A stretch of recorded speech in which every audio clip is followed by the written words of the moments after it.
अस्सलामुअलैकुम व्यूअर्स, आज मैं आपके साथ बहुत ही आसान और बहुत ही मुनफरिद किस्म के केक रस बनाने की रेसिपी शेयर करूंगी। केक रस हम आज बिल्कुल आसान तरीके से बिना ओवन के, बिना बटर के, बिना बीटर के घर में मौजूद बिल्कुल बेसिक चीज़ों के साथ बहुत ही आसान तरीके से बहुत ही मज़ेदार बनाकर तैयार करेंगे।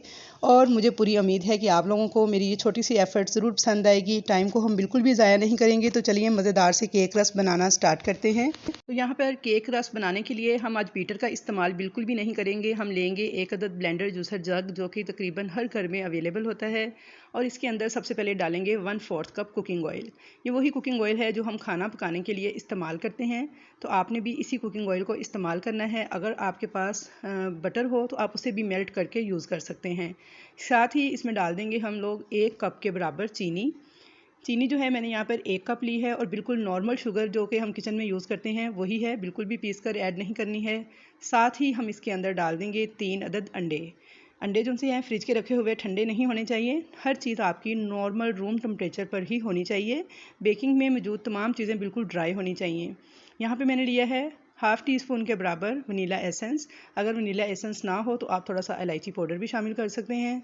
अब इसके अंदर मैं 2 से 3 ड्रॉप्स येलो फूड कलर के ऐड कर दूंगी। अगर आपके पास लिक्विड कलर ना हो तो आप पाउडर कलर भी यूज़ कर सकते हैं।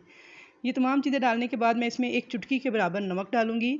नमक का मकसद सिर्फ़ और सिर्फ केक के मीठे को बैलेंस करना है कि जो केक एकदम से बहुत ज़्यादा मीठा लगता है, इससे वो नहीं लगता, बल्कि मीठा बैलेंस हो जाता है। तो यहाँ पे हम इस ब्लेंडर जूसर जग को बंद करेंगे और इसको हम ब्लेंड करना स्टार्ट करेंगे। यहाँ पे हम इसको ब्लेंड करते हुए बस इस बात का ख्याल रखेंगे कि आपने मशीन को 2 मिनट तक लगातार चलाते हुए इस सारे मटीरियल को ब्लेंड कर लेना है और बिल्कुल लो स्पीड वाला बटन यूज़ करना है। तेज़ स्पीड वाला बटन आपने यूज़ नहीं करना। ब्लेंडर मशीन आपकी चाहे किसी भी कंपनी की हो, लेकिन आपने लो स्पीड पर इसको 2 मिनट तक लगातार चलाते हुए ब्लेंड कर लेना है। तो यहाँ पे देखिए मैंने इसे लो स्पीड पर लगातार चलाते हुए 2 मिनट तक ब्लेंड कर लिया है। तमाम चीज़ें अच्छी तरह से यकजान हो चुकी हैं। तो अब हम इसको उतार लेंगे और इसको सारी चीज़ों को डाल देंगे एक बिल्कुल ड्राई बाउल के अंदर। बाउल जो है उसके अंदर पानी का एक कतरा भी नहीं होना चाहिए। अच्छी तरह से स्पैचुला की मदद से जग के सारे मटेरियल को साफ़ कर लेंगे और अब इस बाउल के ऊपर रखेंगे 1 अदद छलनी और छलनी में डालेंगे 1 कप मैदा। आपके पास अगर मेयरिंग कप ना हो तो आप घर में चाय वाला नॉर्मल साइज़ का कोई सा भी कप यूज़ कर सकते हैं, लेकिन फिर सारी मेजरमेंट आपने उसी कप से यूज़ करनी है। यानी चीनी भी और ऑयल वगैरह भी आपने उसी कप से माप कर लेना है। साथ ही इसमें डाल देंगे 1.5 टीस्पून बेकिंग पाउडर, यानी 1.5 चाय का चम्मच बेकिंग पाउडर इसमें डाल देंगे। यहाँ पे आपने एक चीज़ बहुत ध्यान से सुननी है, वो ये कि मैं यहाँ पे बेकिंग पाउडर यूज़ कर रही हूँ। बेकिंग सोडा आपने इस्तेमाल नहीं करना, जिसे मीठा सोडा कहते हैं, वो हरगिज़ यूज़ नहीं करना। क्योंकि जब मैं केक की रेसिपीज़ अपलोड करती हूँ तो बहुत से मुझे कमेंट्स में पूछा जाता है कि क्या बेकिंग पाउडर या बेकिंग सोडा सेम चीज़ है, और बहुत से लोग बेकिंग सोडा यूज़ कर लेते हैं बेकिंग पाउडर की जगह पे, और उनका केक उनसे बाद में अच्छा नहीं बनता। तो इसलिए मैं आपको यहाँ पे ये क्लियर कर दूँ कि आपने यहाँ पे बेकिंग पाउडर यूज़ करना है। ये दोनों टोटली डिफरेंट चीज़ें हैं। 1.5 चाय का चम्मच बेकिंग पाउडर डाल के अच्छी तरह से मैंने इन दोनों को इकट्ठे से छान लिया था। तो अब बारी आ जाती है इनकी मिक्सिंग की। तो मिक्सिंग करते हुए आपने बस इस बात का ख्याल रखना है कि आप चम्मच यूज़ करें, स्पैचुला यूज़ करें या फिर विस्कर यूज़ करें, कुछ भी यूज़ कर सकते हैं। तो बस आपने इसको एक ही डायरेक्शन में घुमाते जाना है, बिल्कुल नॉर्मल स्पीड पे। ना तो इसे बहुत तेज़ तेज़ आपने घुमाना है, ना ही इसे बहुत स्लो। बस नॉर्मल सी स्पीड पे आपने इस सारे मिक्सचर को अच्छी तरह से घुमाते हुए मिक्स कर लेना है और दरमियान से इसे एक दफ़ा इस तरह से कट देते हुए गुजारना है चम्मच को या विस्कर को, यानी कट एंड फोल्ड मेथड की मदद से आपने इसकी मिक्सिंग कर लेनी है। तो यहाँ पे देखिए सारा का सारा बैटर जो है मेरा मिक्स हो चुका है। इसमें कोई भी गुठली या लंप वगैरह अब नज़र नहीं आ रहा। तो बैटर की कंसिस्टेंसी कुछ ऐसी होनी चाहिए। तो यहाँ पे मैं आपको चेक करवा देती हूँ। तो ये देखिए, तो केक बनाते वक्त हम इसमें दूध का यूज़ करते हैं, लेकिन क्योंकि आज हम केक रस तैयार कर रहे हैं तो इसमें हम दूध हरगिज़ नहीं डालेंगे, क्योंकि इनको हमें टोटली ड्राई तैयार करना है। जबकि दूध डालने का मकसद ये होता है कि केक हमारा सॉफ्ट बन के तैयार हो। तो यहाँ पे देखिए बैटर की ऐसी कंसिस्टेंसी होनी चाहिए। तो अब मैंने यहाँ पे एक ले लिया है मोल्ड, और ये कोई स्पेशल मोल्ड नहीं बल्कि ये 1 किलो वाला मिठाई का डिब्बा है। ये देख सकते हैं आप, जो कि मैं यूज़ कर रही हूँ एज ए मोल्ड। तो आप भी घर में मौजूद कोई सा भी जो सिल्वर या स्टील का बॉक्स है या सिल्वर या स्टील का बाउल है, उसे आप एज ए मोल्ड यूज़ कर सकते हैं, अगर आपके पास कोई स्पेशल मोल्ड नहीं है तो। अब इसके अंदर मैं थोड़ा सा कुकिंग ऑयल लगा के इसे ग्रीसी कर लूँगी और उसके बाद इसके अंदर बटर पेपर जो सा है बिछा दूँगी। बटर पेपर के ऊपर भी मैं थोड़ा सा ऑयल लगा दूँगी और अच्छी तरह से इसे भी ग्रीस कर लूँगी। अगर आपके पास बटर पेपर वगैरह ना हो तो आप इसके अंदर कोई सा भी नॉर्मल पेपर भी बिछा सकते हैं, सेम इसी तरीके से। तो बस आपने उसके ऊपर और नीचे ऑयल ज़रूर लगाना है। अगर आप ऑयल नहीं लगाएंगे तो वो पेपर जल जाएगा। और यहाँ पे बस आपने इस बात का ख्याल रखना है कि आपने जल्दी जल्दी मोल्ड को रेडी करना है और इस बैटर को इस मोल्ड के अंदर ट्रांसफ़र कर देना है। यानी बैटर बनाने के बाद आपने ज़्यादा देर तक इसको मोल्ड में डाले बगैर नहीं छोड़ना, क्योंकि हम इसमें बेकिंग पाउडर डाल चुके हैं और इसमें रिएक्शन स्टार्ट हो चुका है। मतलब ये कि आपने मोल्ड को भी पहले से रेडी करके रखना है और एक अदद कढ़ाई जो है वो भी आपने चूल्हे पे मीडियम हीट पे प्री हीट होने के लिए रख देनी है जब आपने केक बनाना स्टार्ट करना है। थोड़ा सा मैं इसको टैप कर लूँगी 1 से 2 बार इस तरीके से, ताकि सारे जो एयर बबल है वो निकल जाएँ। तो यहाँ पे देखिए मैंने इसे टैप कर लिया था। अब मैंने जो कढ़ाई चूल्हे पे रखी थी 10 मिनट पहले, वो अच्छी तरह से गर्म हो चुकी है। मीडियम फ्लेम पे मैंने रखी थी और ये देखिए इसके अंदर मैंने एक अदद स्टैंड रखा हुआ है। कोई भी पानी वगैरह कुछ भी नहीं डालना, खाली कढ़ाई है। इसके अंदर इस मोल्ड को रख देंगे और कवर कर दूंगी फ़ौरन से।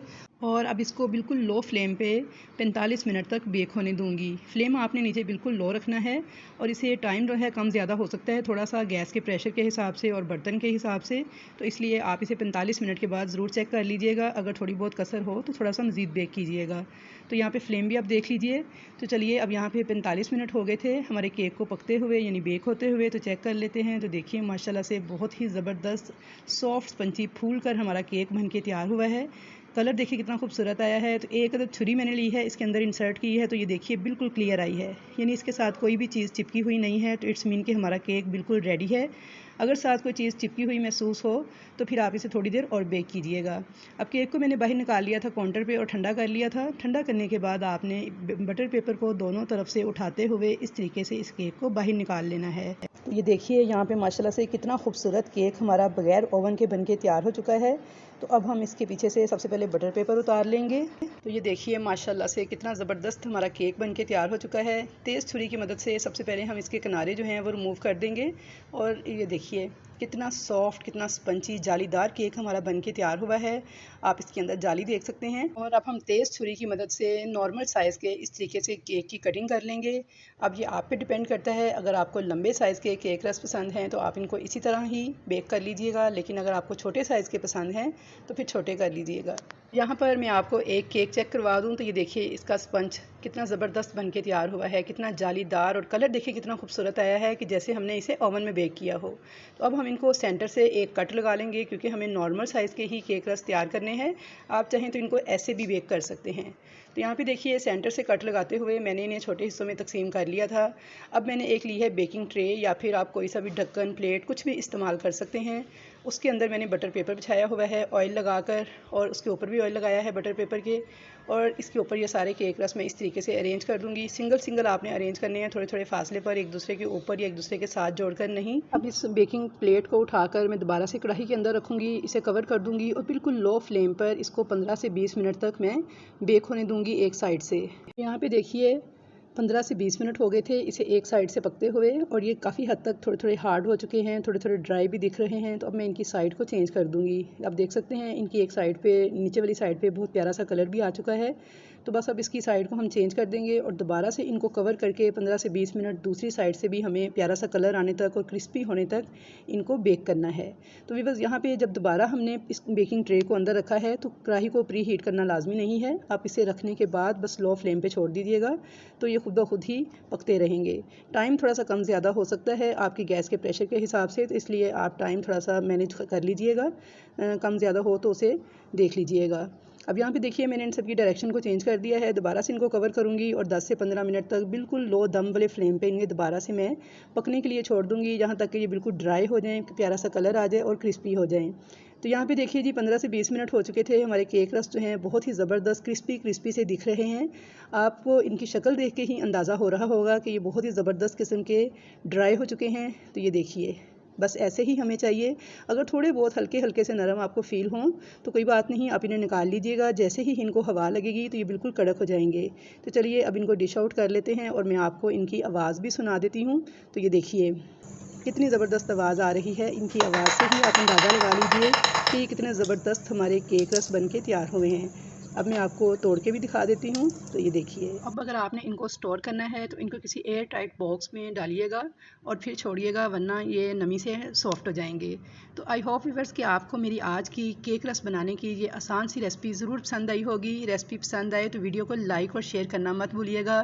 चैनल पर नए हैं या फर्स्ट टाइम वीडियो वॉच कर रहे हैं तो सब्सक्राइब ज़रूर कीजिएगा और कमेंट्स बॉक्स में अपना फीडबैक ज़रूर दीजिएगा कि आपको मेरी ये सादा और आसान सी रेसिपी कैसी लगी। इसके अलावा मेरा दूसरा चैनल है रज़िया का किचन के नाम से, उस पर आप मेरी कुकिंग रेसिपीज़ भी देख सकते हैं जो कि बहुत ही शानदार, बहुत मज़ेदार तैयार होती हैं।